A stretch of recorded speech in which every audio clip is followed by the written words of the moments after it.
Good day, dear listeners. Steve Preda here with the Management Blueprint podcast. And my guest today is Wayne Mullins, the CEO of Ugly Mug Marketing, a digital agency whose core business is not to build you a new website, revamp your brand, help you with your marketing, but to deliver results to your growth-oriented business.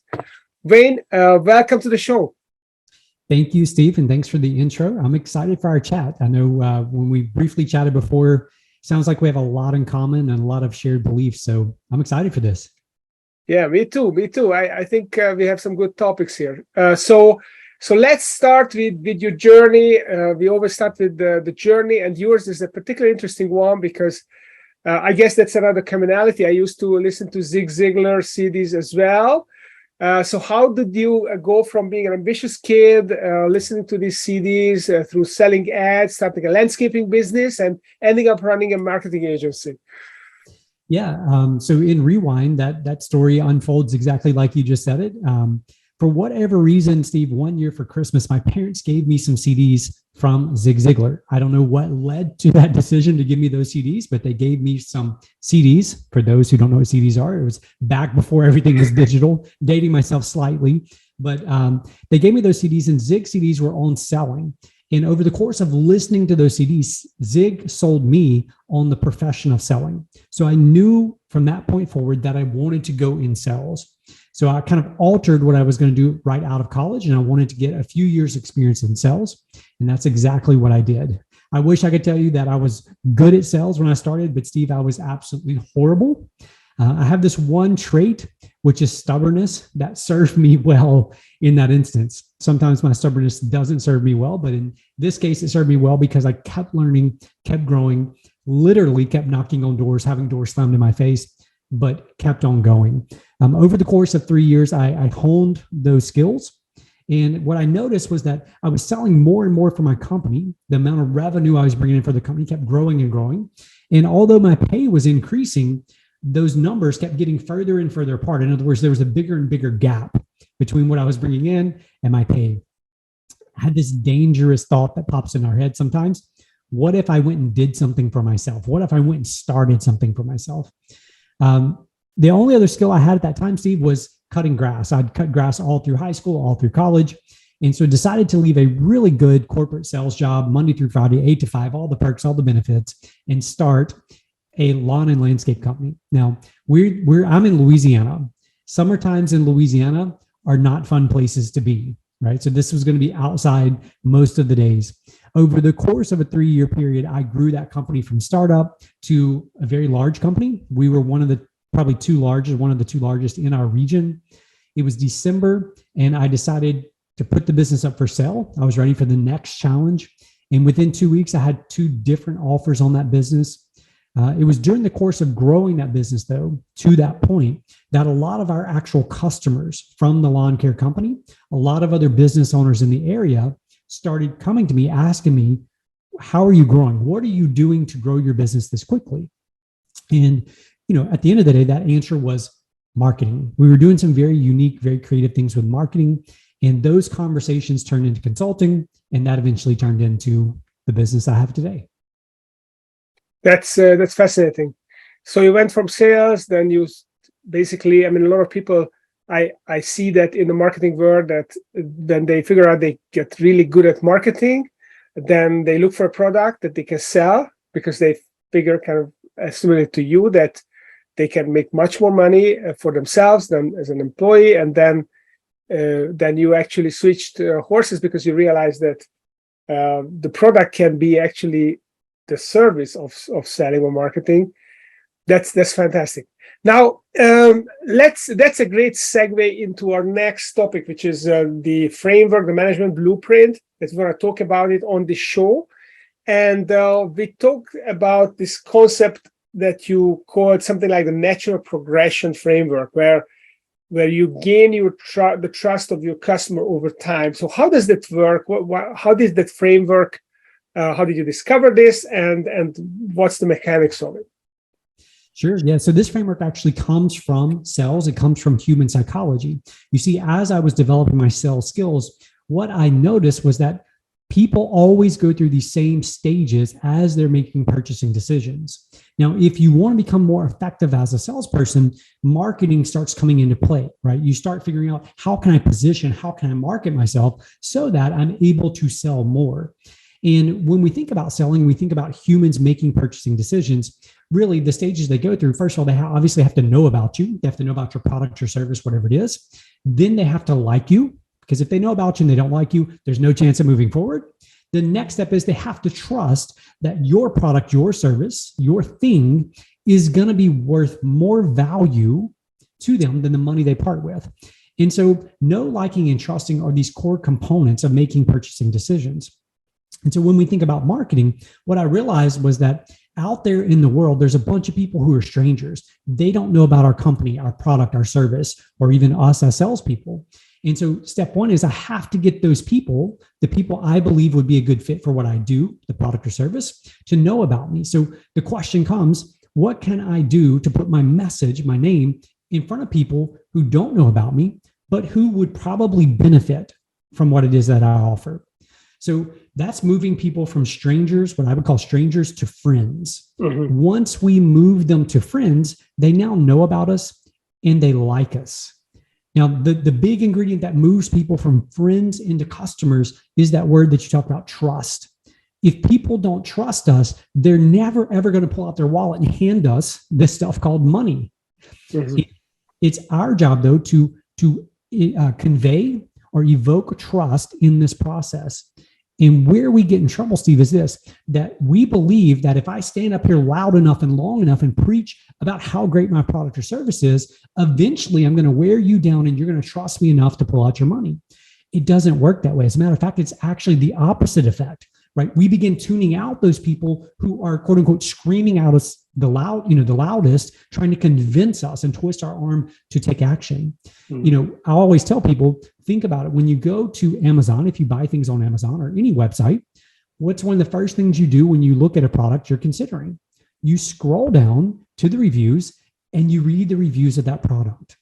Now, here's the interesting thing, Steve.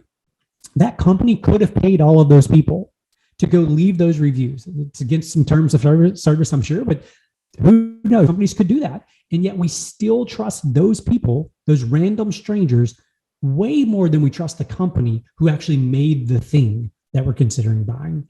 Mm-hmm. So all of that to say, that's part of the natural progression. That is the attracting side. In other words, we're attracting strangers, turning them into friends and then into customers. The last super quick part of this whole progression is we have an opportunity as marketers to actually take our customers and turn them into evangelists for our companies, our products and services. And I believe that so many marketers are short-sighted because we believe our sole job is to bring people to the point of purchase, to get them to pull out their money. And then we're all searching for the next stranger out there in the world. I believe that the greatest opportunity for marketers today is to spend some of that time and attention, effort, and dollars turning existing customers into evangelists, because we know what happens when we have evangelists. They tell their friends, they tell their family, and it makes our jobs so much easier. Yeah, I love that concept. This is something I've been thinking about as well as to what this progression is. In my mind, and I call it the customer journey. You get the customer, and then you make this customer, you increase the value that they are getting from you, that you make them successful, basically. And that allows you to make maybe that customer into a permanent customer that is continues to give you money. And then the next stage is to turn them into some kind of strategic partner for your business. And maybe that strategic partnership is them bringing further customers, or it could be selling each other products or sharing channels, whatever the case may be. But this is a really important idea not to stop by getting those customers or even making them permanent, but leverage them and make them into an evangelist. Now, how does it work? How do you turn a customer into an evangelist? Yeah, so the number one step is this: we have to be honest with ourselves. And here's the thing I know about entrepreneurs, because I work with a lot of them. We are jaded, we are biased, we have blinders on. We often don't want to see the truth about our business. Why? Because it's our baby. It's the thing we've poured our heart and soul and our life into, right? We're working around the clock on this thing, and we don't want to hear people tell us the ugly truth sometimes that we need to hear about our businesses. So what I would do is I would recommend doing what I call a litmus test, right? So we need to find out, are we actually meeting expectations or are we exceeding expectations? Because if you're not exceeding customer expectations, you have no hope and no chance of turning them into evangelists. Yes, you can have satisfied, quote unquote, satisfied customers by meeting expectations. But today, satisfied customers aren't enough. We need evangelists for our brands. And so step one is we have to be willing to hear the harsh truth. We have to pull off these blinders. We have to seek out feedback that sometimes hurts us when we hear it. Mm-hmm. So how do you, is there a process for making exceeding expectations? Is it about just listening to the customer, or maybe there's something else? I don't know if you need anything else, but what does that look like? Do I manage their expectation to begin with so that I can exceed them? Do I sandbag what I offer, or do I go out and innovate so I can actually offer them more than I offered everything I could when I sold them, but I actually have now more to offer to them, and this is how I exceed? What is your process for exceeding expectations? Yeah, exceeding expectation begins with a clear understanding of what does a reasonable customer have the right to expect when they interact with us. So we understand that there's going to be a few people who are unreasonable. We're not trying to necessarily figure out how to exceed their expectations. What we're looking for is the vast majority. What are they coming to us with expectation wise? And one exercise that's super simple to do is take out a sheet of paper and write down all the way down the left-hand side all of the points of interaction that someone has with you during the purchasing process. So from the first time they visit your website, or first time they pick up the phone, or the first time they walk in the door, ask yourself the question, when they pick up the phone, what does a reasonable person have the right to expect? Do we answer the phone in 1 ring, 10 rings? Do we answer it live? Does it go to voicemail first? Does it go to one of those things where you start pushing 1, 2, or 7, 14 different hours? What do they expect? Because until we clearly identify what they expect, we don't know if we're actually exceeding that thing. Move to the next phase. So when someone orders our product, how long do they expect before it's delivered? Is it 2 days? Is it 10 days? Is it 2 weeks? Is it the same day? What do they expect? And until we crystallize that on paper, we don't know if we're meeting that. So if you go down the list and you write that, all the points of interaction all the way down the side, and you write down what it looks like to meet their expectations, you can then say, okay, if they expect us to answer the phone in 3 rings, we can exceed that by answering it in 1 ring or 2 rings. If they expect to receive the product in a week, can we get it to them in 5 days? And you have the sheet of paper that then you can say, look, I want you to follow a customer through their journey, like you were talking about. I want you to follow them through this process, and I want you to document, are we meeting or are we exceeding those expectations? I love this. This is great. So you basically benchmark the expectations of a reasonable customer, and then you basically beat it. It's kind of a value analysis. So maybe the rest of the market, this is what they have made these customers being used to. Maybe it's a 14-day delivery, and maybe not picking up the phone, but within 1 punch you can reach someone, or they call you back in half an hour. Then you can beat them by picking up the phone. And then you have a clear list. This is awesome. This is actually very tangible. Love it. So one thing that, and I'm switching gears here a little bit. One thing that you mentioned was, and we talked about this actually this morning when we were chatting on your LinkedIn post, that the culture of an organization is really, really important. One of the things that you mentioned, which kind of perked my ear, was that you have a very young staff, mainly Gen Zs, and you built a very high performance and accountability culture. And I totally believe that young people can perform very highly.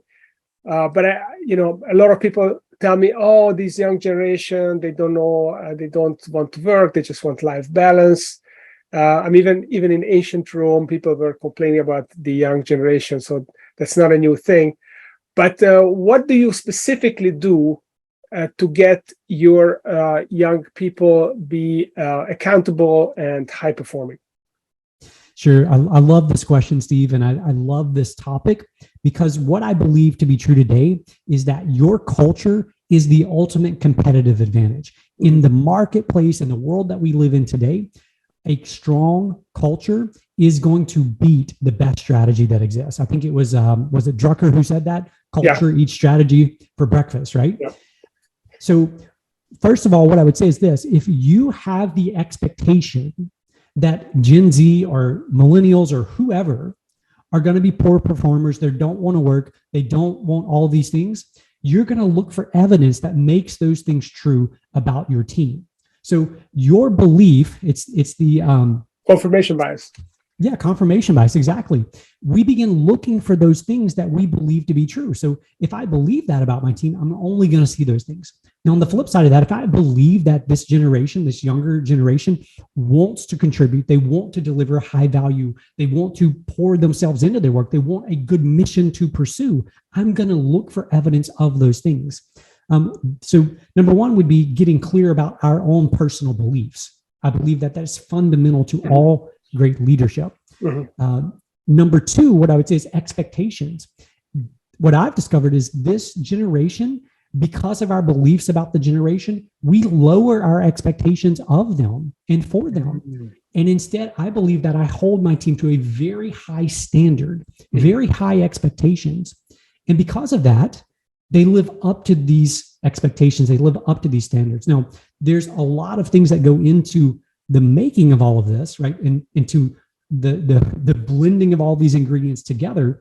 But at the core, those I believe are the two fundamental pieces. And on culture specifically, I think it's important to remember that culture comes from the same Latin word as cultivate.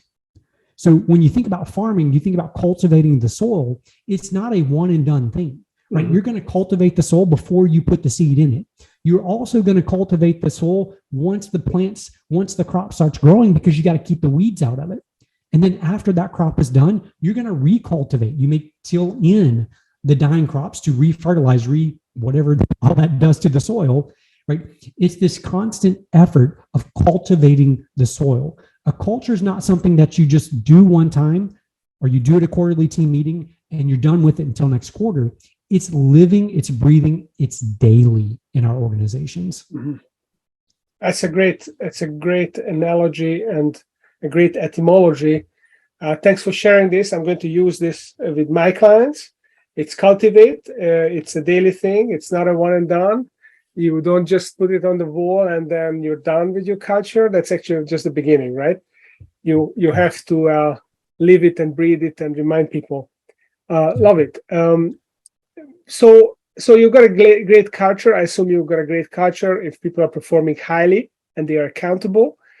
What about autonomy? So the other thing that we talk about is that you can have high staff autonomy, and at the same time you can have high alignment. So how does that work? I mean, sometimes people think about this. I mean, if I let people do their own thing, then it's going to be difficult to align them because they're going to be focused on their own vision. If I align them too much, then they might feel micromanaged, and then their autonomy is hurt. So how do you handle the dichotomy of autonomy and alignment? Yeah, I love it. It is definitely dichotomy, Steve, between those two things and keeping those two things balanced. I love to think of it as kind of a chart where on one axis we have alignment, on the other we have autonomy. So if you have an organization that is very highly aligned, you're going to have a lot of order, right? So everything's going to be in order, everything's going to be all put together. Now, on the other axis, let's say that we don't have high alignment, but we have high autonomy. What we end up with there is chaos, because no one knows what to do. They're just running around doing a bunch of business stuff, and it's very chaotic because they're not aligned around a central thing. But when we have both alignment and autonomy, what we end up with is the ability to scale a company. Now, how do we achieve those two things? That's where the trick comes in. That's where it gets tricky, balancing these two things out. But what I believe to be true is that you're able to do both of those things simultaneously. You're able to keep those two things balanced, but you can't do it if you're not aware that both of those things are at play, right? Because all too often when I'm speaking to entrepreneurs, they're stuck in this battle between micromanagement and freedom, like chaos. And in reality, there's a point in the middle. And that doesn't mean sometimes we're not leaning too heavily into micromanaging, quote unquote, but there's also times we'll be leaning the other way. And so what I believe to be true, when we think about alignment, the ingredients that are needed there, we have to have a very clear, compelling future. What's the vision? Where are we going? Second, what's the mission? Why are we here? Why do we exist? What do we get up for in the morning? What's our why? So those are two core things that we need there. The vision and the mission. And when it comes to the team itself, I think that, number one, they want to know, where are we going?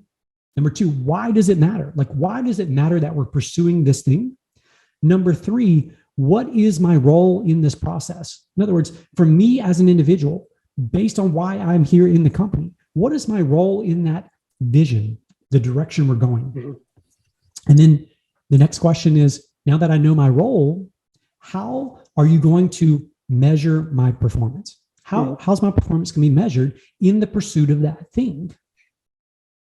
And so when we get clarity around those few simple things, in other words, we provide that picture to the team members, we're able to then balance the alignment, right? Alignment around the vision and the mission, where we're going, why we exist, and creating the parameters or the frameworks that allow the autonomy, because they understand where we're going. We also give them, here's your role in this process. Here's how you contribute to this mission that we're on. Yeah. Well, I love it. I mean, this is also what I teach my clients. You have to have, I look at it like a mountain where you have the moon in the background and your why is the moon. So you're never going to reach your why, but it's something that creates the inspiration for you to move forward. It's your long term. That's how you change the world. And then the tip of the mountain, the pinnacle, is basically your BHAG, your big, hairy, audacious goal, your long-term focus, single goal that allows everyone to, it's like the North Star. And then you break it down from there. What are your milestones, medium term? What is your strategy? How you're different? How you're not competing to be best, but to compete to provide differentiated value. And then you break it down into an annual plan, and then you have your quarterly objectives and your metrics, the weekly metrics and the daily activities that feed into it. So I see this as a mountain with the daily activities at the bottom, and everything feeds into your mission in the end. So I love that.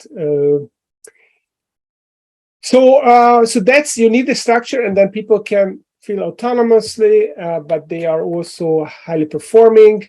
I also like to think about this as making people mini CEOs. So define their function and then basically draw the structure for them and then let go. You own sales. Now figure out how to grow sales, or you own delivery. Figure out how we're going to scale delivery.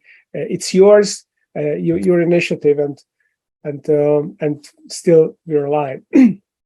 Now, what about communication? And one of the things that a lot of entrepreneurs fall down on is communication. They have the vision in their head. Maybe they share it, once a quarter with the team, but then they are just doing their own thing and they expect everyone to remember it the whole quarter.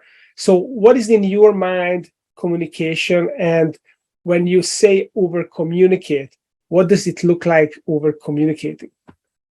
Yes, Steve. So I got this from a gentleman who has a company. He has about 700 employees. They do around 70 million a year. And he told me, he's the co-founder and CEO of the company. And he told me that his role in his head now is the CRO, Chief Reminding Officer. Mm-hmm. And so his entire role, he views it as, I have to ensure that the vision and the mission gets pushed down through and into the organization. And he talked about just the need to constantly repeat it, to constantly communicate it, and to do it in different ways. So not just auditorial, verbally, but to do it visually, to do it all these different ways to help push it down into the organization. Because when you are tired of saying it, They are just now beginning to truly understand it, right? So that's number one. The other way we love to do this, or I love to do this within our company, is to have other people help communicate those things within the company. So my primary role is to push that down into the organization, right? It's about alignment so that they can have autonomy, but then to have them, give them responsibilities at our meetings. So we do weekly team meetings where it's every single person's there to talk about the core values. Give me an example of how you live this out. You saw somebody on our team live this out, or you saw a customer or client live this out. Same thing with vision, same thing with mission.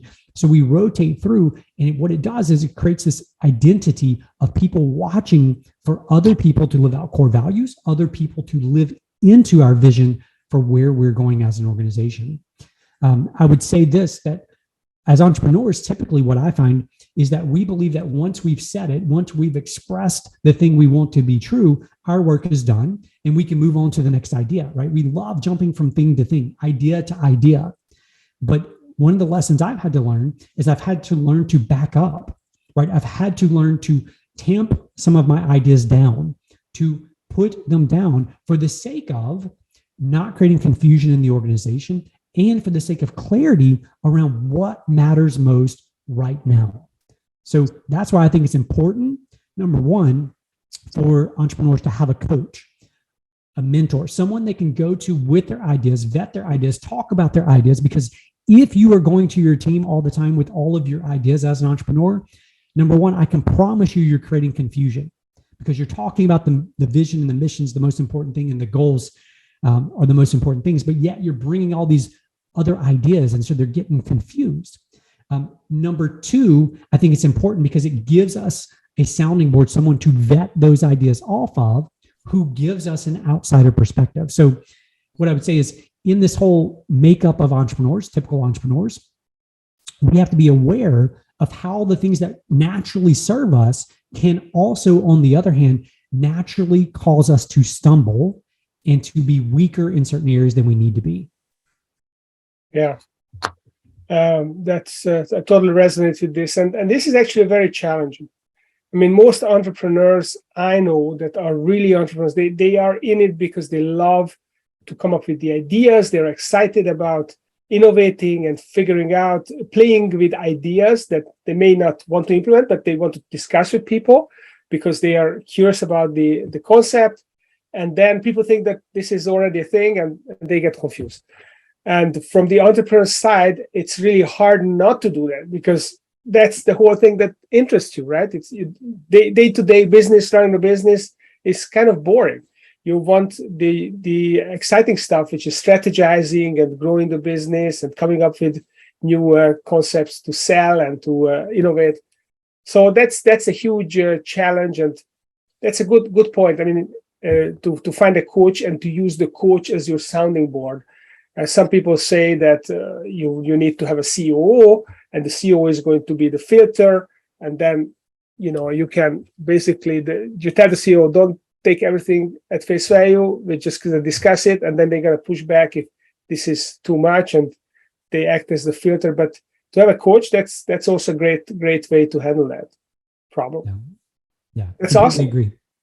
So Wayne, lots of exciting things. So we have to build a great culture where people are empowered, they are accountable, they're highly performing, they know where you're going, how you're going to get there, they are aligned, your vision, their function is clearly defined, and then you have to over-communicate the message. I love the chief reminding officer and what you said about not just verbally, but visually, and not to confuse your people. These are all very important messages. So if people would like to learn about how you your agency doesn't confuse people, how do you clarify the message? How do you allow people to actually differentiate themselves? Where do they find out about it? How do they reach out to you? How do they contact you? Where are you? Sure. Yes, the easiest place is our website, and that's just uglymugmarketing.com. Email addresses, phone numbers, all of our social media links are right there on our website. So that's probably the easiest spot to find us. Awesome. Well, definitely check out Wayne Mullins from Ugly Mug Marketing. Well, actually, I have to ask you a final question. Why Ugly Mug Marketing? Great question. So the name Ugly Mug Marketing comes from a quote by a gentleman of the name David Ogilvy. So David Ogilvy was co-founder of Ogilvy and Mather, at one point the largest ad agency in the world. They're still in the top 10. David Ogilvy's background was in direct response marketing.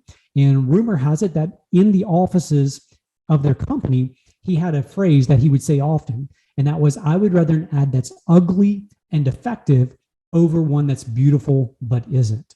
And so in our industry, the advertising industry, what's interesting is there's all of these design awards, and there's this constant pull to enter to win design awards and, film award, all this stuff.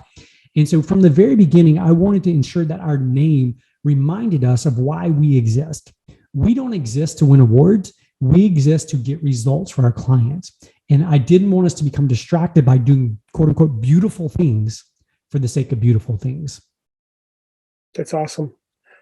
We have a chocolate brand in Hungary, which is the tagline. It's kind of a badly looking chocolate. It's a very rugged piece of chocolate. It's not straight. It's kind of a weird thing. And the tagline is ugly but delicious.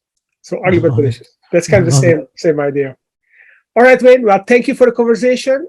Do check out Wayne Mullins, CEO of Ugly Mug Marketing. Check out their work. They have really a great website and great social media work as well. And reach out to Wayne.